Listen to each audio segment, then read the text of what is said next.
Comment vas-tu? Ne me sors pas les ça va que tu sors à tout le monde. Prends le temps de penser à cette question. Comment vas-tu? Il y a un verset biblique qui dit, je pense que c'est dans le livre de... J'ai oublié. Oui, parce que moi, je connais aussi tous les versets bibliques. Mais cela, ça dit, je souhaite que tu prospères à tous égards et que tu sois en bonne santé, comme prospère l'état de ton âme. Je crois que j'ai bien cité. Mais de toute façon, je crois que je vais mettre la référence en bas. C'est important d'être bien dans son âme. Ok. Lorsqu'on parle de prospérité, on ne parle pas simplement de prospérité financière. Il faut également que tu sois bien dans ton âme. Alors aujourd'hui, on va se concentrer sur cette âme-là et on va englober ta relation avec Dieu, ta vie personnelle. Comment est-ce que tu vas?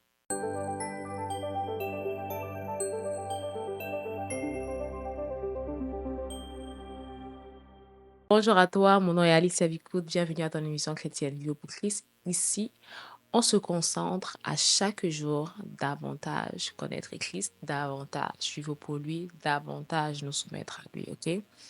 Alors aujourd'hui, je voulais vraiment qu'on prenne le temps de parler de qu'est-ce qui se passe lorsque j'ai l'impression que ma vie n'avance pas, ma relation avec Christ n'est pas au beau fixe. J'ai l'impression tout simplement que tout ne va pas dans mon sens, j'ai envie d'abandonner, je n'ai pas envie de vivre. Est-ce que Dieu me voit? Est-ce qu'il m'entend? Est-ce qu'il est fâché contre moi? Est-ce que j'ai péché? Il ne veut plus entendre parler de moi. On parle de ton âme, ok? Et dans cette... Les mots, les mots sont partis. Dans ce groupe qui est là, si on peut l'appeler comme ça, on va prendre le temps de checker justement ta relation avec Dieu et de discuter de comment est-ce que la restaurer et aussi de discuter comment est-ce que tu peux être davantage épanoui dans ta vie au quotidien. Alors, il faut savoir que l'être humain n'est pas simplement un corps, il n'est pas simplement une âme, il est aussi un esprit. Et chaque compartiment, on va dire chaque aspect de nous, de l'être humain, doit être nourri si nous voulons être bien. OK?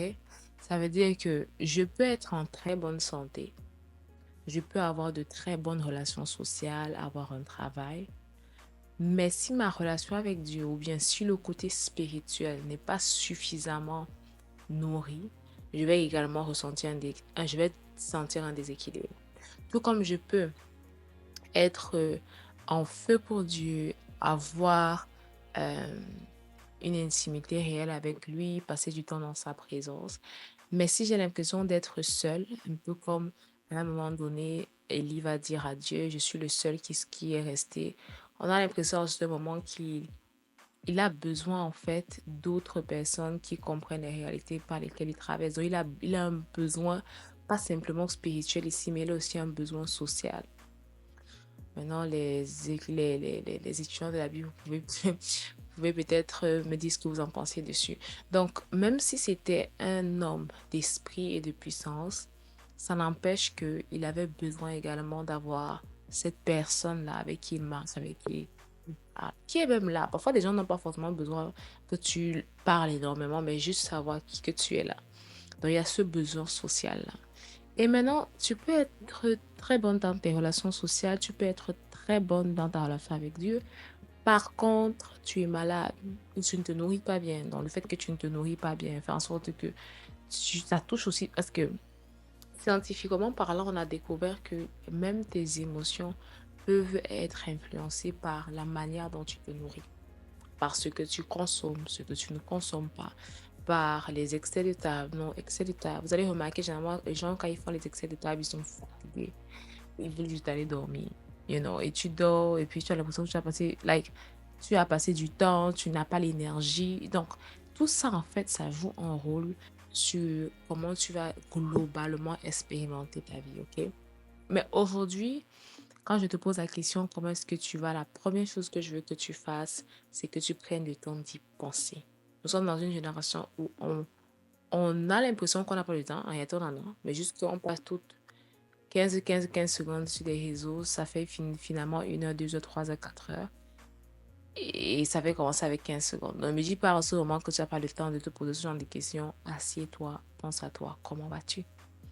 Et comme je t'ai dit, fais une évaluation émotionnelle, fais une évaluation de ton, de ton, fais une évaluation de ta marche avec Christ, fais une évaluation de ton état physique. Donc, dis-toi, comment est-ce que je vais émotionnellement, comment est-ce que je vais spirituellement, comment est-ce que je vais physiquement, ok? Et quand je parle de physiquement, parfois, il faut savoir aussi que les activités physiques et sportives jouent aussi un rôle dans notre bien-être. Je me rappelle, oh Seigneur, quand j'avais commencé à faire le sport en début d'année, je suis malheureusement dans l'équipe des gens qui ont déjà abandonné avant la fin d'année. Oh Seigneur, prends pitié de moi et aide-moi à recommencer. Bon, il m'aide déjà. Il suffit juste que je m'y remette. Je me rappelle en fait que lorsque je commençais ma journée à faire le sport, ça me détendait, ça me mettait dans un état joyeux. Donc votre tristesse, c'est pas toujours émotionnel simplement à cause du fait que vous n'avez pas peut-être de lien social significatif. Ça peut aussi être parce que vous ne faites pas de sport, parce que vous ne faites pas d'activité sportive, parce que votre corps ne dépense pas d'énergie et votre corps a juste l'impression d'accumuler et ça vous fait ressentir ça également émotionnellement. Donc, je me rappelle quand j'avais commencé à faire du sport, j'étais juste comme, waouh, ça a un plus. Donc, je t'encourage, fais une activité sportive, prends un moment avec toi, pour toi-même, c'est-à-dire juste pour toi, dans un monde où on a énormément de bruit, il faut prendre parfois le temps, le matin ou le soir, ce qui est préférable pour toi. Assieds-toi avec toi-même. Ferme le téléphone, déconnecte-toi. Tu sais, parfois quand tu te déconnectes et cette petite voix qui te dit, en fait, tu vas même te connecter pour voir ce tout petit truc. Ne l'écoute pas. Ok? Le monde ne va pas arrêter de tourner. Ferme, tu fermes. Parce que parfois, tu ouvres pour aller regarder ce petit truc. Après, ça fait 50 minutes. Après, ça fait 1 heure. Après, ça fait 2 heures. Après, tu dois aller dormir. Et tu n'as pas eu de moment pour toi. Tu n'as pas eu le moment de soupirer, pas de soupirer, de soupirer. De respirer, de prendre juste un moment pour toi. Et quand je dis un moment, ça peut être 30 minutes, ça peut être 1 heure, mais c'est pour toi.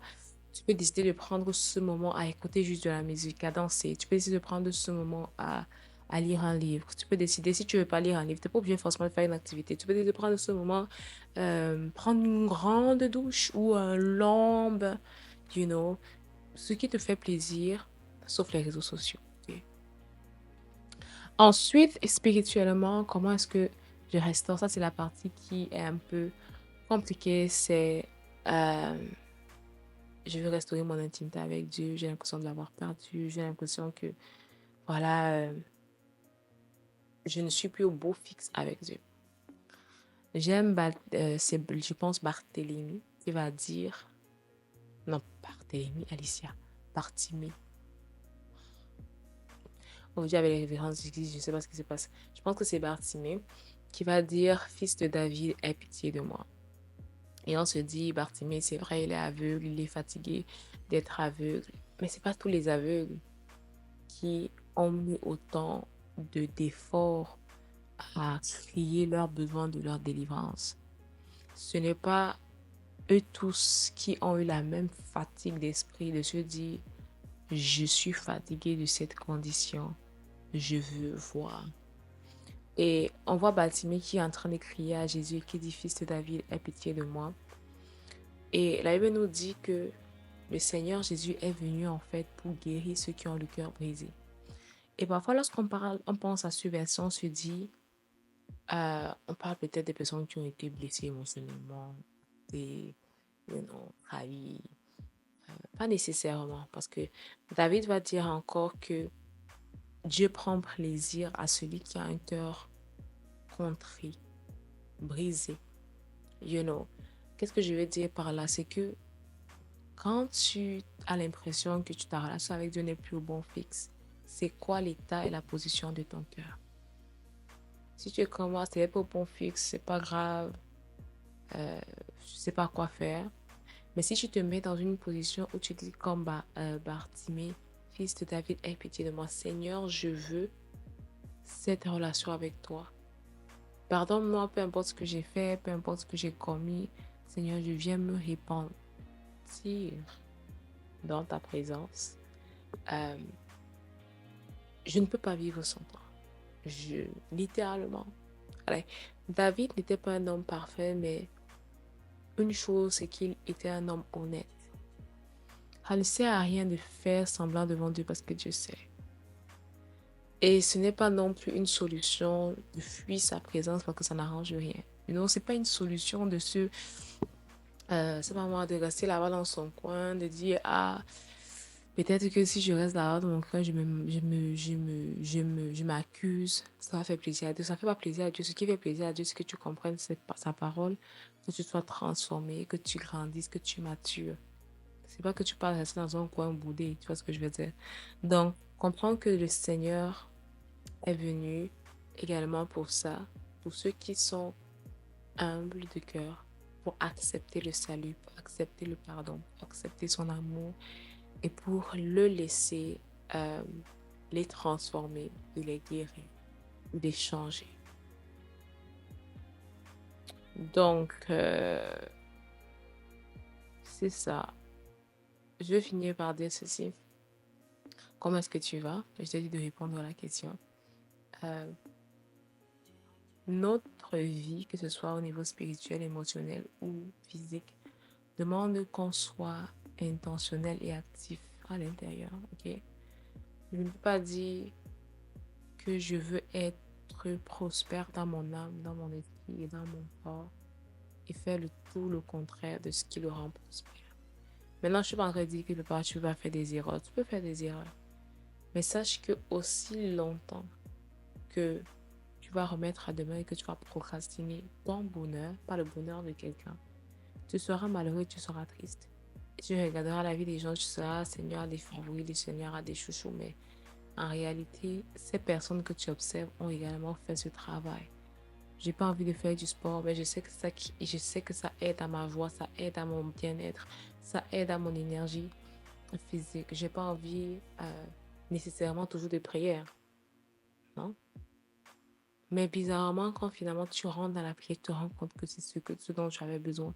Tu te rends compte que ton esprit, en fait, quand la Bible dit, était disposé à cela. Et c'est ta chair qui te combattait.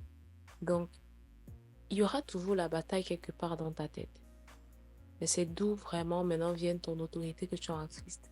De prendre le dessus, de dominer ses pensées, de soumettre, de les soumettre et de les rendre captifs à l'obéissance en Jésus, de te dire non. Ma vie ne ressemblera pas à la vie d'un dépressif, fauché et malheureux. Ok? Jésus qui est venu te donner la vie et la vie en abondance. Donc, j'espère que cette vidéo va te bénir, ça va te faire sourire un peu. Faut sourire, hein. Faut sourire. Il faut sourire. Ça fait aussi du bien. Faut rire. Mettez la louange. Parfois, tu peux te dire avec l'adoration, ça m'a envie de pleurer là. Mets de la louange. Danse, danse devant le Seigneur. Danse devant le Seigneur. Parle au Seigneur. Demande-lui de t'aider, de te fortifier. Et toi aussi, travaille avec lui pour ton bien-être, pour la gloire de son nom. J'espère que tu vas bien. Je vais finir par prier pour toi.